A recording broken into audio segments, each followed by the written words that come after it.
ابو بکر صدیق، عمر، عثمان، علی، عمرو بن عاص وغیرہ، یہی تھے اس وقت کے علماء، اس وقت کے فقہا۔ ابو بکر سے بڑا عالم کوئی ہو سکتا ہے سامنے کرام، جس نے اپنی ساری زندگی کس کے ساتھ گزاری؟ رسول اللہ صلی اللہ علیہ وسلم کے ساتھ۔ لیکن سوال کیا پیدا ہوتا ہے کہ لوگوں سے جب حقیقت مسئلہ بیان کر دیا جائے کہ یہ طریقہ رسول ہے، یہ منہج صحابہ ہے، تو چیز کو ماننے سے، کسی مسئلے کو ماننے سے کون سی چیز رکاوٹ بنتی ہے؟ کہ کیا ان اماموں تک یہ بات نہیں پہنچی جو آج ہمیں کہی جا رہی ہے؟ جواب اس کا یہ ہے کہ ممکن ہے ابو حنیفہ تک کوئی مسئلہ نہیں پہنچا، ان تک کوئی دلیل نہیں پہنچ پائی، کیونکہ اس وقت ایسا زمانہ نہیں تھا جیسے آج انٹرنیٹ میں ساری دنیا آپ کے پاس موجود ہے۔ اس وقت حدیث سننے کے لیے 4-5 ملکوں کا سفر کرنا پڑتا تھا، اور ابو حنیفہ رحمہ اللہ کو کوفہ کے اندر کہیں ایسے وہاں پر جو ذمہ دار تھے، حکمران تھے، کچھ ایسے تھے جو ظالم تھے، ان کو باہر نکلنے نہیں دیا، ان تک دلیلیں نہیں پہنچی، انہوں نے اجتہادات کیے، اور کہیں اجتہادات ایسے ہوئے جو غلط تھے۔ اسی پر ابو حنیفہ نے کہا رحمہ اللہ نے، جہاں مجھ سے غلطی ہوگی میرے مسئلے کو چھوڑ دینا۔ لیکن آج کی تاریخ میں جب اماموں کی تعظیم کی بات آتی ہے، کیا کہا جاتا ہے؟ اہل الحدیث علماء کی تعظیم نہیں کرتے، اہل الحدیث علماء کی تعظیم نہیں، وہ توہین کرتے ہیں، احترام نہیں کرتے ہیں، حالانکہ سب سے زیادہ احترام علماء کرام کا جو ہے اللہ کے فضل و کرم سے۔ کیوں؟ یہ اس لیے کہ ابو حنیفہ کی مکمل تعلیم کو جو مانے گا وہ اس کا احترام کرتا ہے، کہ جو آدھی تعلیم مانے گا وہ احترام کرتا ہے۔ ظاہر سی بات ہے، جو مکمل ان کی تعلیم کو مانے گا، اور اہل الحدیث وہ ہیں جو ابو حنیفہ رحمہ اللہ کی مکمل تعلیم پر عمل کرتے ہیں۔ وہ کیسے؟ ابو حنیفہ نے کہا کسی مسئلے میں میں نے اجتہاد کیا، اگر غلط ہو اس کو چھوڑ دینا، وہ مسئلہ لینا جو کتاب و سنت سے ثابت ہوگا۔ اب ایک آدمی ایسا ہے وہ کہتا ہے نہیں، ابو حنیفہ سے غلطی نہیں ہو سکتی ہے، حالانکہ ابو حنیفہ خود کہتا ہے اگر مجھ سے غلطی ہوگی میرے مسئلے کو چھوڑ دینا، لینا کون سا؟ جو کتاب و سنت سے ثابت ہوگا۔ لیکن ہم کہتے نہیں ابو حنیفہ غلط نہیں کر سکتا ہے، یہ کیسے ممکن ہے کہ اس کو دلیل نہیں پہنچتی؟ حالانکہ یہ بات کہنا بالکل ایسے ہی ہے، مطلب یہ عوام کو گمراہ کرنے کے لیے کہا جاتا ہے، حقیقت ایسی نہیں ہے۔ صحابہ کرام میں سب سے زیادہ نزدیک رہتے تھے اللہ کے نبی صلی اللہ علیہ وسلم کے ساتھ، وہ تھے ابو بکر اور عمر۔ کئی مسئلے ایسے ہیں جو ابو بکر اور عمر کو معلوم ہی نہیں تھے۔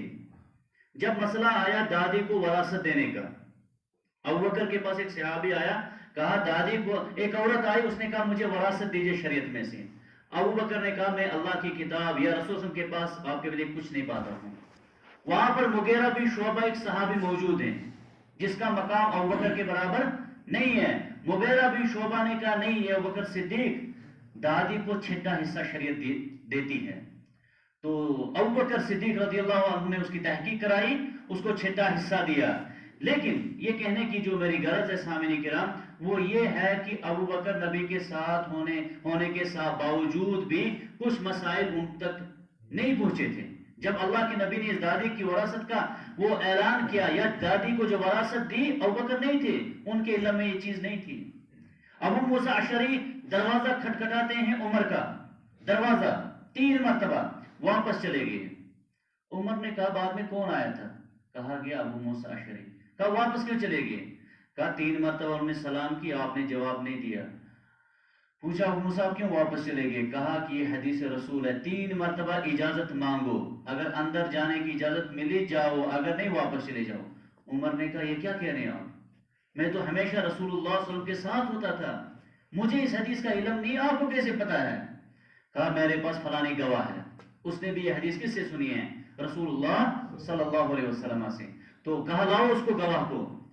عبداللہ بن مسلمہ تھا غالباً، اس کو لایا گیا، اس نے کہا ہاں یا عمر یہ حدیث میں نے رسول اللہ صلی اللہ علیہ وسلم سے سنی تھی۔ تو عمر رضی اللہ تعالیٰ عنہ نے وہاں پر اس کو تسلیم کر دیا، اس نے کہا کہ میرے علم میں نہیں تھی، ہو ہی نہیں سکتا ہے۔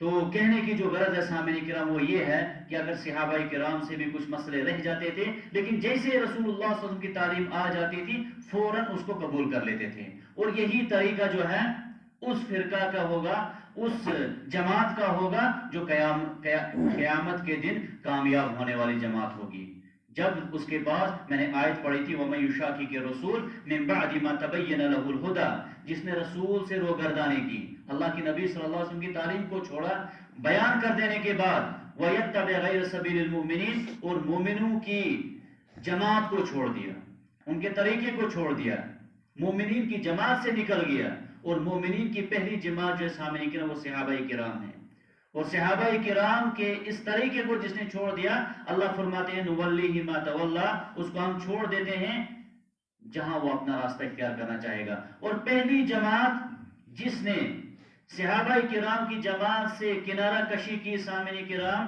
وہ خوارج کی جماعت تھی، خوارج۔ اور اس امت کے خوارج جو ہیں، اللہ کے نبی نے فرمایا ہم کلاب النار، اہل النار، وہ جہنمیوں کے کتے ہوں گے۔ خوارج آج کی تاریخ میں سامعین کرام اس وقت حضرت علی کے دور میں نکلے ہیں، اور یہ برابر قیامت تک رہیں گے۔ اللہ کے نبی صلی اللہ علیہ وسلم نے ان کی کچھ پیشن گویا دی ہیں، اور خوارج کی بہت ساری نشانیاں ہیں۔ جس طریقے سے منافقین کی صفات ہیں سامعین کرام، اسی طریقے سے خوارج کی بھی صفات ہیں۔ جس طریقے سے صحابہ کرام نفاق سے ڈرتے تھے، میرے اندر کوئی منافقت نہیں ہونی چاہیے، کوئی صفت نہیں ہونی چاہیے، تو فرقہ ناجیہ جو ہوگا، جو جماعت کامیاب ہوگی، جو صحابہ کے طریقے پر ہوگی، وہ بھی ایسی ہوگی جس طرح صحابہ نفاق سے ڈرتے تھے، اسی طریقے سے وہ کس سے ڈرتے ہوں گے؟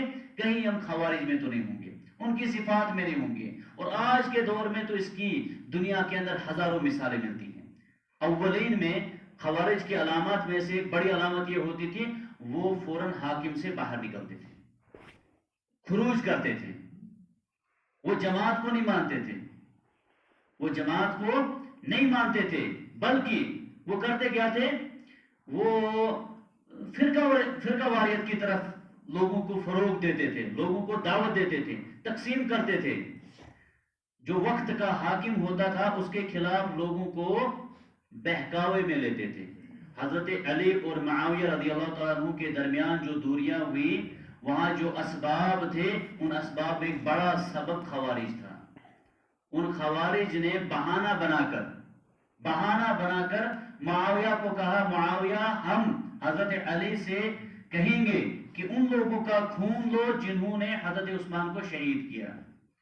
بہت سارے لوگ ایسے تھے ان میں سے جنہوں نے حضرت عثمان کو شہید کیا پہلے، پھر کہا حضرت علی کو کہ ان کو قتل کرو، ان کا قصاص لو جنہوں نے عثمان کو شہید کیا۔ یہ وہ جماعت تھی، یہ وہ فرقہ خوارج ہے جنہوں نے وہاں سے جو ہے اسلام کو تقسیم شروع کیا، مسلمانوں کی دو جماعتیں بنائی، حضرت معاویہ رضی اللہ تعالیٰ عنہ اور علی کے درمیان دوریاں ڈالی۔ اور یہ جو اس کے بعد جب فتنہ اٹھا، حضرت علی نے اپنے زمانے میں کہا تھا ان کے بارے میں کہ کہا تھا کلمۃ حق ارید بها الباطل، خوارج کا طریقہ ایسا رہے گا، بات ہمیشہ سچی کہیں گے لیکن ان کی مراد ہمیشہ کیا ہوگی؟ وہ جھوٹی ہوگی۔ ان کی ایک بڑی علامت ہر دور میں رہی ہے، وہ مسلمان حکمرانوں کے خلاف بغاوت کرنا، لوگوں کے دل و دماغوں کے اندر مسلمان حکمرانوں کے خلاف غلط چیز پیدا کرنا۔ آج کے دور میں بھی ایسا ہو رہا ہے، جہاں پر بھی آپ دیکھیں گے کس طریقے سے زہر اگلا جاتا ہے۔ سعودی عربیہ اس وقت بڑی ایک مثال ہے، سعودی عربیہ تو پورے آپ دیکھیں گے سوشل میڈیا پر سوتے وقت اٹھتے وقت کیا کر رہے ہیں لوگ؟ دین سمجھتے ہیں۔ کیا دین سمجھتے ہیں؟ یہ کیا ہو رہا ہے سعودی عربیہ کے اندر؟ وہاں کے بادشاہ تو یہودی پرست ہیں۔ یہ جو بادشاہوں کے خلاف زہر اگلنا، یہ طریقہ کہاں سے آیا ہے سامعین کرام؟ خوارج سے آیا ہے، خوارج سے آیا ہے۔ شریعت میں اس کی اجازت ہے ہی نہیں۔ احمد بن حنبل رحمہ اللہ کی تاریخ وفات کیا ہے؟ 243 ہجری، تیسری صدی میں تھے یہ۔ اس دور میں ایک فتنہ اٹھا، فتنہ خلق قرآن کا۔ دیکھیں منہج کیا ہے سامعین کرام، فتنہ خلق قرآن کا۔ بادشاہ کہتا ہے یہ قرآن اللہ کی مخلوق ہے، احمد بن حنبل کہتے ہیں نہیں، یہ اللہ کا کلام ہے، مخلوق نہیں ہے، یہ اللہ کی صفت ہے، یہ مخلوق نہیں ہو سکتی ہے۔ احمد بن حنبل کو اس پر سزا ہوئی بادشاہ کی طرف سے، بہت تکلیف ہوئی، مارا گیا۔